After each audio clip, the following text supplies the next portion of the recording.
के साथ विधानसभा को फिर से बम से उड़ाने की धमकी मिली है।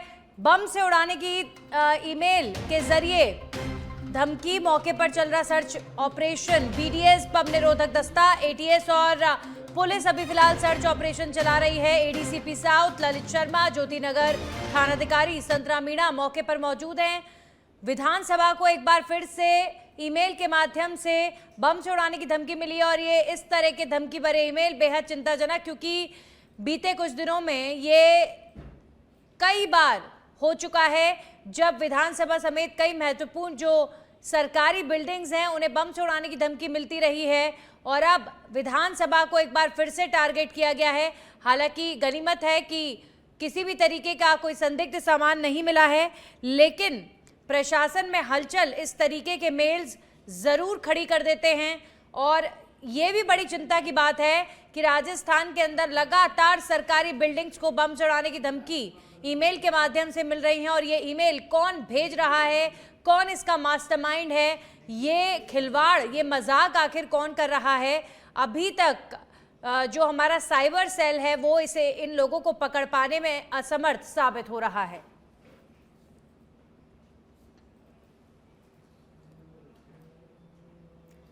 और जयपुर से एक और खबर है जहां पर आमेर के पीली की तलाई से 2 छात्राओं के गायब होने का मामला सामने आया है। जयपुर जेवियर स्कूल की 13 वर्षीय कक्षा 8वीं की दोनों छात्राएं लापता बताई जा रही हैं। स्कूल पहुंचने के बाद से ही हुई गायब। घर नहीं पहुंचने पर परिजनों ने पुलिस को दी सूचना। ट्रेन, बस फुटेज और तकनीकी विश्लेषण में पुलिस जुटी हुई है। आमेर थाने में मामला दर्ज हुआ है और जांच शुरू कर दी गई है। थानाधिकारी गौतम डोटासरा कर रहे हैं तलाशी अभियान और इन बच्चियों को ढूंढने का प्रयास हो रहा है। लेकिन ये मामला बेहद चिंताजनक, ये बच्चियां जो स्कूल से वापस घर नहीं लौटी, इन बच्चियों को लेकर इनके माता पिता बेहद चिंतित हैं। ये बच्चियां गायब बताई जा रही हैं। जेवियर स्कूल की ये बच्चियां हैं। आमेर थाने में अभी फिलहाल मामला दर्ज करवाया गया है। आमेर पुलिस पूरे मामले की तफ्तीश में जुटी हुई है। थानाधिकारी गौतम डोटासरा इन बच्चियों की तलाश में पुलिस की टीम के साथ अभियान चलाए हुए हैं। जयपुर में 2 बच्चियों के खोने का मामला सामने आया है। ये बच्चियां गायब कैसे हुई? आमेर के पीली की तलाई से 2 छात्राओं के गायब होने की खबर से हलचल पूरे इलाके में फैल गई है। हमारे सहयोगी राकेश जुड़ चुके हैं। राकेश, पूरा मामला बताएं। देखिए, आमेर स्थित जयपुर जेवियर स्कूल की 2 छात्राएं स्कूल के लिए निकली थी और वो स्कूल नहीं पहुंची। कल सुबह से ही छात्राएं गायब बताई जा रही है, जिसके बाद परिजनों ने आमेर थाने में इसकी सूचना दी और पुलिस अब इन दोनों छात्राओं को तलाश रही है। ट्रेन, बस इत्यादि जो जगह है वहां पर फुटेज के आधार पर इन दोनों छात्राओं की तलाश की जा रही है। बहरहाल अब पुलिस ने मामला दर्ज कर लिया है और जो पुलिस की अलग अलग जो टीमें हैं वो दोनों छात्राओं को तलाश रही है। जी बिल्कुल राकेश, अभी फिलहाल इन दोनों छात्राओं की तलाशी पुलिस कर रही है, लेकिन सबसे बड़ी बात यह है कि पेरेंट्स की तरफ से क्या जानकारी दी जा रही है, किस तरीके का ये मामला बताया जा रहा है, क्या बच्चियों की कोई किडनैपिंग हुई है? प्रथम दृष्टया पुलिस किस तरीके से जांच कर रही है? देखिए, इस बारे में जब हमारे थानाधिकारी गौतम डोटासरा से बात हुई तो उनका कहना था कि स्कूल के और बच्चों से जब बातचीत की तो उन्होंने ये बताया कि दोनों जो बहनें हैं वो बातें कर रही थी कि हम उत्तराखंड घूमने जाएंगे।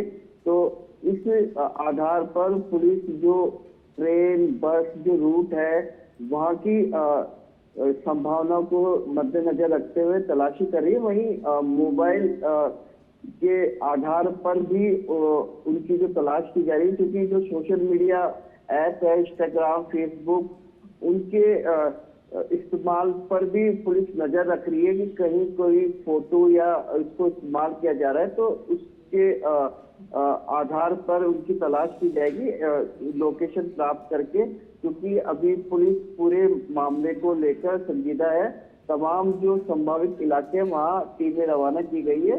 पुलिस दावा कर रही है कि दोनों को जल्द से जल्द सकुशल गिरफ्तार कर लिया जाएगा। जी चलिए, शुक्रिया राकेश आपका तमाम जानकारियों के लिए। तो अभी फिलहाल इन दोनों छात्राओं को लेकर कोई सुराग पुलिस के हाथ नहीं लगा है। ये दोनों छात्राएं बहनें थीं और कुछ स्कूल के अन्य बच्चों के माध्यम से पता चला है कि आपस में कहीं घूमने फिरने की बात ये लोग डिस्कशन कर रहे थे, लेकिन अब पूरा मामला क्या है ये तो पुलिस ही बेहतर तरीके से जांच के बाद बता सकती है। वहीं पाली जिले के सुमेरपुर क्षेत्र में खिवादी बांकली बांध और इसके कमांड एरिया की नहरों के जीर्णोद्धार कार्य का शिलान्यास कैबिनेट मंत्री जोराराम कुमावत द्वारा किया गया है।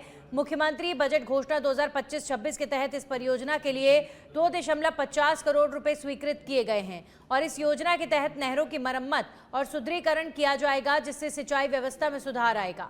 कार्यक्रम में विभागीय अधिकारी, जनप्रतिनिधि और बड़ी संख्या में किसान मौजूद रहे। परियोजना पूरी होने के बाद क्षेत्र के किसानों को सीधा लाभ मिलेगा और कृषि उत्पादन में वृद्धि की उम्मीद जताई जा रही है।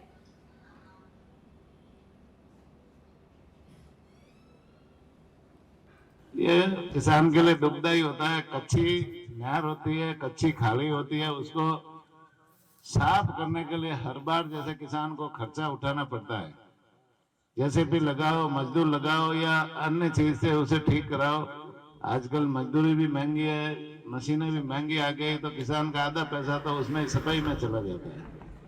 ये विषय मेरे ध्यान में आते ही मन में ठाना था कि जब भी अवसर आएगा तो इसको नहर को हम पक्की कराएंगे। और पिछले साल बजट में हमने कई काम लिए, उसमें इस नहर को बांकली खिवादी बांध की नहर को भी पक्का कराने के लिए हमने एक्शन साहब से एस्टीमेट मंगवाया। फिर मुख्यमंत्री जी से हमने निवेदन किया कि हमारे वहाँ ज्यादातर जैसे जवाई बांध के अलावा भी छोटे छोटे बांध खूब है और वहाँ पर नहरों में पानी किसानों के खेत तक पहुंचता नहीं, कच्ची नहरें उनको पक्की करने की जरूरत है। ये किसान के। और अब खबर जयपुर से, जहां पर राजस्थान विश्वविद्यालय में बड़ा विवाद। कुलगुरु पर पक्षपात के गंभीर आरोप। एनएसयूआई ने एबीवीपी को बढ़ावा देने का लगाया आरोप। एनसीसी कैडेट्स पर दबाव और धमकी के आरोप भी आए सामने। महिला छात्रावास में जबरन बुलाने का आरोप है। एडमिशन काटने की धमकी देने का भी दावा किया जा रहा है। मनीष मेघवंशी के नेतृत्व में प्रदर्शन। छात्र नेता कुलगुरु को ज्ञापन देने पहुंचे और ज्ञापन फेंकने के आरोप से माहौल और ज्यादा गर्मा गया है। एनएसयूआई जो संगठन है वो राजस्थान यूनिवर्सिटी के कुलगुरु पर आरोप लगा रहा है कि ये एबीवीपी के कार्यकर्ताओं को ज्यादा तवज्जो मिल रही है यूनिवर्सिटी के अंदर, एनएसयूआई कार्यकर्ताओं की नहीं सुनी जा रही है। राजस्थान विश्वविद्यालय में अब जो विवाद है वो और ज्यादा बढ़ गया है, क्योंकि ऐसा सुनने में आ रहा है कि एनएसयूआई कुछ ज्ञापन सौंपने के लिए कुलगुरु के पास गया था और ज्ञापन फेंकने के आरोप से माहौल और ज्यादा गर्मा चुका है। छात्र नेता कुलगुरु को ज्ञापन देने पहुंचे और ज्ञापन फेंक दिया गया और अब इस मामले में अब विरोध प्रदर्शन भी हो रहा है। मनीष मेघवंशी के नेतृत्व में प्रदर्शन राजस्थान यूनिवर्सिटी में हो रहा है। हमारे सहयोगी कुणाल जुड़ चुके हैं इस खबर पर। कुणाल, क्या है पूरा मामला? देखिए, आपको बता दें कि पिछले कई दिनों से राजस्थान विश्वविद्यालय में विभिन्न मुद्दों को लेकर जो एनएसयूआई के कार्यकर्ता हैं वो लगातार प्रदर्शन करते हुए नजर आ रहे हैं। हाल ही में कैंटीन बंद होने के बाद प्रदर्शन किया गया था, बाहर विरोध प्रदर्शन किया गया था। अब क्योंकि कल दीक्षांत समारोह है, दीक्षांत समारोह की तैयारी चल रही है, ऐसे छात्रों की कई मांगों को लेकर यहाँ पर जो एनएसयूआई के इकाई अध्यक्ष है उनके द्वारा विरोध प्रदर्शन किया गया है और एनएसयूआई के द्वारा आरोप लगाया गया है कि छात्रावास में जो लड़कियां रहती है उन्हें जो सरकारी कार्यक्रम के लिए बाकायदा बुलाया जाता है और अगर वो नहीं जाती है तो उन्हें नाम काटने की धमकी दी जाती है। इसी को लेकर जो है ज्ञापन देने के लिए कल इकाई अध्यक्ष पहुंचे थे और इकाई अध्यक्ष से पहुंचने के बाद ज्ञापन देने का प्रयास किया गया था। आरोप है कि ज्ञापन लेने की बजाय जो कुलगुरु है उन्होंने ज्ञापन फेंक दिया। उसके बाद विवाद बढ़ा तो काले झंडे जो है कुलगुरु को दिखाए गए। चलिए, शुक्रिया कुणाल आपका तमाम जानकारियों के लिए। तो एनसीसी कैडेट्स पर दबाव और धमकी देने का ये मामला राजस्थान विश्वविद्यालय में बढ़ गया है विवाद। एनएसयूआई संगठन ने प्रकट किया विरोध।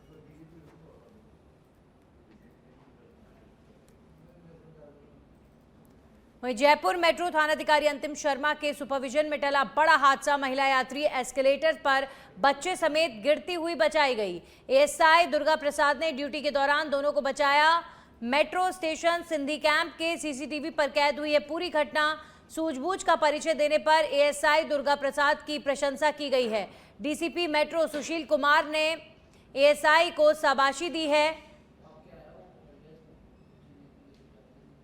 एक महिला और उसके बच्चे को एस्केलेटर पर बचाने का ये प्रकरण। एएसआई दुर्गा प्रसाद ने ड्यूटी के दौरान दोनों को बचाया। मेट्रो स्टेशन सिंधी कैंप का ये सीसीटीवी फुटेज आप देख पा रहे हैं, जहां पर एक पुलिस कर्मी की सजगता की वजह से एक महिला और उसका बच्चा सुरक्षित बच गया, वरना कोई भी बड़ा हादसा हो सकता था।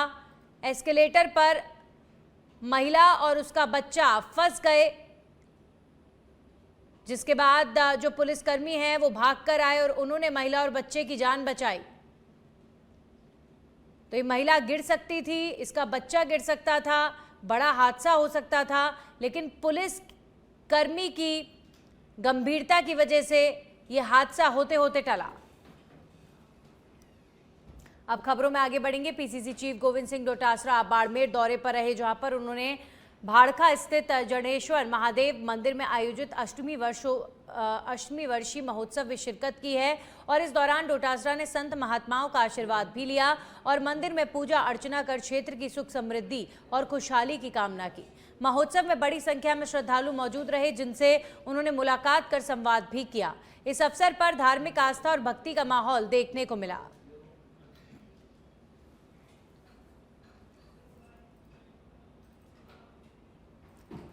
जयपुर में जेसीटीएसएल लो फ्लोर बस कर्मचारियों ने अपनी 14 सूत्रीय मांगों को लेकर शहीद स्मारक पर धरना और आमरण अनशन शुरू कर दिया है।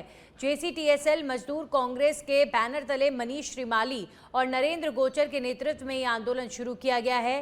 कर्मचारियों के प्रमुख मांगों ने नई बसों की खरीद, रिक्त पदों पर भर्ती, एनपीएस जीपीएस बकाया का भुगतान और डिपो मैनेजर को हटाने समेत खराब बसों का मेंटेनेंस और ओवर टाइम भुगतान शामिल हैं। साथ ही पदोन्नति के लिए वरिष्ठता सूची जारी करने और लंबे समय से कार्यालय कार्य में लगे कंडक्टरों को वापस ड्यूटी पर भेजने की मांग की जा रही है। कर्मचारियों ने मांगे पूरी न होने तक आंदोलन जारी रखने की चेतावनी दी है।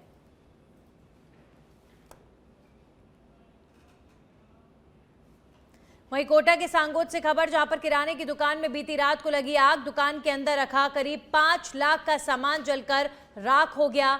आगजनी की घटना की जानकारी मिलने तक सारा सामान राख हो चुका था। आग किस कारण से लगी अभी साफ नहीं हुआ है। दुकान के अंदर रखा कोई भी सामान सुरक्षित नहीं बचा है। बपावर में प्रदीप मोदी की दुकान में यह आगजनी की घटना सामने आई है।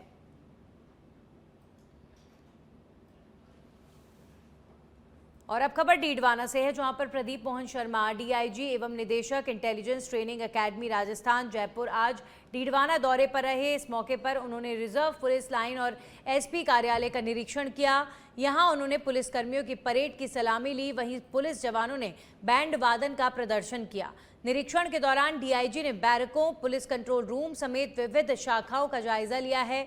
वहीं पुलिस के जवानों ने डीआईजी के समक्ष कई आपराधिक घटनाओं का जो सीन भी है उसे रिक्रिएट कर पुलिस की मुस्तैदी और अनुसंधान का प्रदर्शन किया। इसके बाद डीआईजी प्रदीप मोहन शर्मा ने संपर्क सभा में जिले भर के पुलिसकर्मियों की व्यक्तिगत और विभागीय समस्याएं सुनकर उनका समाधान किया। इस दौरान उन्होंने कम्युनिटी पुलिसिंग की आवश्यकता पर बल देते हुए कहा कि पुलिस को सोसाइटी के रिसोर्स का उपयोग करके जनता से संवाद स्थापित करना होगा।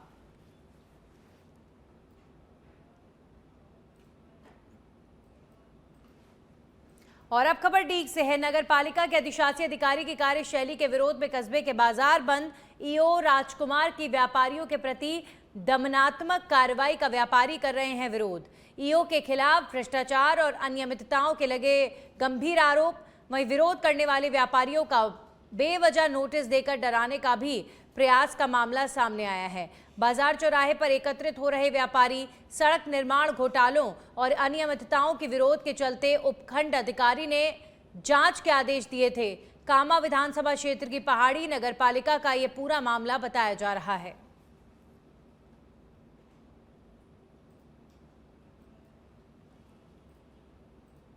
सवाई माधोपुर जिले के मलारना डूंगर से खबर है, जहां पर मलारना स्टेशन कस्बे में सुबह मॉर्निंग वॉक पर निकले युवक का शव मिला। ट्रैक पर दिल्ली मुंबई रेलवे ट्रैक पर पटरी पार करते हुए आया ट्रेन की चपेट में 24 वर्षीय गौरव पुत्र विष्णु गुप्ता की जान चली गई। सूचना पर मलारना स्टेशन पुलिस चौकी से एएसआई रामवीर सिंह पहुंचे मौके पर। घटनास्थल के निरीक्षण के बाद जीआरपी को सूचना दी गई। हर दिन मां के साथ मॉर्निंग वॉक पर आता था गौरव। शुक्रवार को मां देर से निकली तो अकेला आया और ट्रैक पार करते समय ट्रेन की चपेट में आ गया।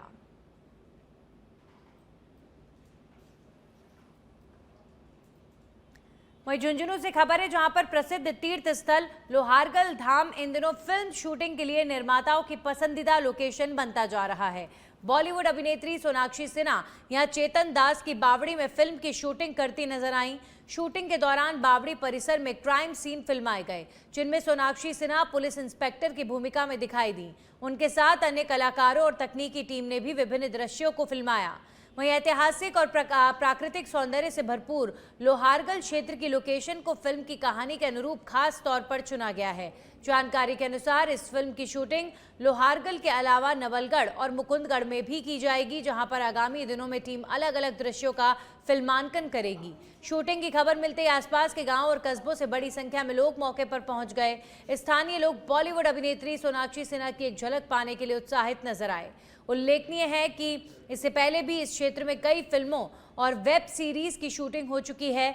अभिनेत्री तापसी पन्नू भी यहां पर पुलिस किरदार से जुड़े दृश्यों की शूटिंग कर चुकी हैं, जिससे लोहारगल और आसपास का क्षेत्र फिल्म उद्योग में लगातार पहचान बना रहा है। अब खबरों में आगे बढ़ेंगे। श्रीगंगानगर के घड़साना से बड़ी खबर सामने आ रही है। रावला में एफसीआई मार्क लगे लगभग 8000 थैलों का सरकारी वारदाना मिलने का मामला सामने आया है। तहसीलदार समेत पुलिस प्रशासन मौजूद। वार्ड नंबर 10 में किसान संगठन और व्यापारी की भीड़ लगी। अधिकारी पुष्टि के बाद ही पता लगेगा कि जो वारदाना है वो किसका है। आज धान मंडी में हो सकता है बवाल, तो बाजार में कट्टे कट्टे को तरस रहा है किसान और कई लोग हो रहे मालोमाल। ये वार्ड नंबर 10 में वेयर हाउस के बैक साइड हमें सूचना मिली कि एक घर के अंदर कुछ एफसीआई मार्का लगे हुए बारदाना के कट्टे रखे हुए हैं। तो मैं मौके पर आए, हमने देखा तो हमें यहाँ ये 4 बंडल मिले। हमें तो 4 बंडल मिले। फिर पूछताछ करी तो हमें पता चला कि ये कोई संजय पंडित के नाम से फ्लैट है, उसके घर में ये रखे हुए हैं। और संजय पंडित बताया जाता है कि धान मंडी में व्यापारी विजय शरद उनकी दुकान पर काम करता है। फिर हमने और कमरों में छानबीन करी तो इस एक कमरे में हमें 16 बंडल और मिले। कुल 8 से 10 हजार कट्टे एक ही जगह हमें मिले। और भारतीय किसान संघ लगातार ये प्रयास कर रहा है कि किसानों को बारदाना मिले ताकि उनकी गेहूं की फसल की तुलाई हो सके। अब किसान ने गेहूं निकाल कर अपने घरों में चौकियों में बाहर रख रखी है। वहीं भीलवाड़ा के आसीन से खबर है, जहां पर आसीन उपखंड क्षेत्र के तिलोली गांव में सार्वजनिक संपत्ति को नुकसान पहुंचाने का एक गंभीर मामला सामने आया। यहां वर्षों से ग्रामीणों की सुविधा के लिए बना सामुदायिक शौचालय कुछ रसूखदार व्यक्तियों द्वारा ढहा दिया गया है, जिसके बाद से पूरे गांव में तनाव और रोष का माहौल है। जानकारी के अनुसार तिलोली लाछुड़ा मार्ग पर स्थित ये सामुदायिक शौचालय पिछले 30 वर्षों से ग्रामीणों और राहगीरों के उपयोग में आ रहा था। ग्रामीणों का आरोप है कि गांव के ही कुछ दबंग व्यक्तियों ने मिली भगत कर इस ढांचे को ध्वस्त कर दिया। सार्वजनिक संपत्ति का नुकसान। ग्रामीणों का कहना है कि ये शौचालय सरकारी बजट और सार्वजनिक उपयोग के लिए बनाया गया था, जिसे निजी स्वार्थ के चलते नष्ट किया गया है। फिलहाल ग्रामीणों ने स्थानीय जनप्रतिनिधियों और प्रशासन को इस संबंध में सूचित किया है और जल्द ही लिखित शिकायत सौंपने की तैयारी भी की जा रही है। और अब खबर अलवर से है, जहां पर रैणी थाना क्षेत्र के गांव की 15 वर्षीय नाबालिग बालिका के साथ सामूहिक दुष्कर्म का मामला सामने आया है, जिसमें 2 लोगों के नामजद समेत 3 के खिलाफ मामला दर्ज हुआ है। वहीं जब आरोपी घटना को अंजाम देकर वापस पीड़िता को छोड़ने आए तो भीड़ को देखकर गाड़ी छोड़कर फरार हो गए। आक्रोशित भीड़ ने उनकी गाड़ी में आग लगा दी। सूचना पर रैणी पुलिस मौके पर पहुंची, जहां जली हुई गाड़ी को कब्जे में लेकर रैणी थाने में ले जाया गया। इस संबंध में नाबालिग बालिका के भाई ने रैणी थाने में मामला दर्ज करवाया है। उसके पिता का देहांत हो चुका है और उसकी 15 वर्षीय बहन कक्षा 11वीं की छात्रा है, जो सरकारी स्कूल में पढ़ती है। वहीं गुरुवार को सुबह 8 बजे स्कूल पैदल जा रही थी तो रास्ते में एक बोलेरो गाड़ी आई और उसकी बहन को जबरन गाड़ी में खींच लिया गया, जिसमें 2 लड़के थे जिन्होंने उनकी बहन के साथ दुष्कर्म किया। फिलहाल पुलिस ने नाबालिग पीड़िता के कोर्ट में बयान दर्ज करवा दिए हैं। मामले की जांच राजगढ़ डीएसपी मनीषा मीणा कर रही हैं। जालोर में मुख्यमंत्री सड़क योजना के तहत बन रही थोबाऊ से चिंबा नाड़ी सड़क अब सवालों के घेरे में है। करीब 3.5 किलोमीटर लंबी इस सड़क पर लगभग 64 लाख रुपए की लागत से निर्माण कार्य चल रहा है, जिसकी शुरुआत अक्टूबर 2025 में हुई थी और इसे अप्रैल 2026 तक पूरा किया जाना है। लेकिन ग्रामीणों का आरोप है कि तय समय सीमा नजदीक होने के बावजूद कई हिस्सों में काम अधूरा पड़ा है। साथ ही निर्माण की गुणवत्ता पर भी गंभीर सवाल उठ रहे हैं। लोगों का कहना है कि शिकायतों के बावजूद कोई ठोस कार्रवाई नहीं हो रही। फिलहाल पूरा मामला प्रशासनिक निगरानी और जांच की मांग कर रहा है।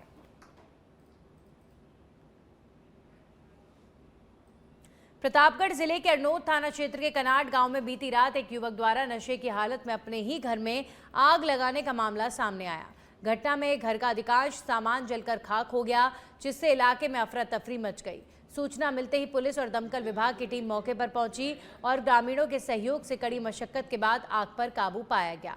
राहत की बात यह रही कि समय रहते आग बुझा ली गई है, जिससे आसपास के मकानों तक आग फैलने से बचाव हो गया और एक बड़ा हादसा टल गया। फिलहाल पुलिस मामले की जांच में जुटी है। डूंगरपुर जिले के सीमलवाड़ा क्षेत्र में सुबह एक बड़ा हादसा होते होते टल गया। पशुपालक काशीराम लबाना को तेज रफ्तार पिकअप ने टक्कर मार दी। घटना के बाद क्षेत्र में अफरा तफरी मच गई और आसपास के ग्रामीण मौके पर एकत्रित हो गए।